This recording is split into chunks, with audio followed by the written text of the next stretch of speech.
On a noté que la corruption intervient sur tous les éléments de la chaîne de valeur. D'abord au niveau de la décision d'extraire la ressource, au niveau de l'attribution des contrats, pour ce qui est également du contrôle des opérations, mais l'aspect aussi le plus déterminant, c'est la collecte des revenus, c'est-à-dire l'argent qui est généré dans le secteur.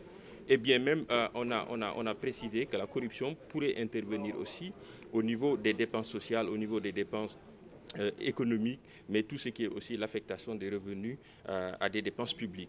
C'est pour vous dire que cette étude a voulu déjà présenter ces vulnérabilités-là. Par exemple, quand on prend la question de l'octroi des titres miniers, l'une des vulnérabilités souvent, c'est qu'il peut y avoir des failles dans la législation qui ne prévoient pas l'absence d'appel à concurrence, c'est-à-dire comment on attribue le titre, est-ce que c'est par appel d'offres ou par négociation directe. Mais la pratique a montré que c'est l'appel d'offres qui sécurise mieux justement ce qu'on appelle l'activité.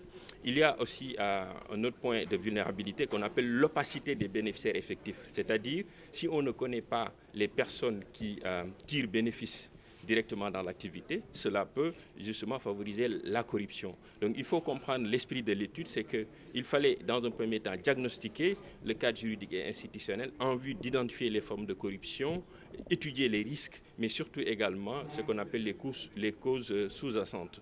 Et au titre des recommandations, je crois que l'étude a révélé qu'il faille renforcer le cadre juridique et institutionnel en termes, par exemple, de la législation en matière de versement de pots de vin. Il y a des pays qui aujourd'hui de plus en plus interdisent systématiquement le versement de pots de vin dans l'industrie. L'autre aspect aussi, on a précisé qu'il faut au moment par exemple de l'attribution des droits minéraux qu'on puisse identifier systématiquement les personnes physiques, pas les personnes, j'allais dire les personnes morales, mais les personnes physiques. Et à ce point-là, c'est que notre pays va démarrer la production pétrolière et gazière et l'étude intervient dans ce contexte de préparation pour dire aux autorités, voici les risques justement j'allais dire, voici les vulnérabilités.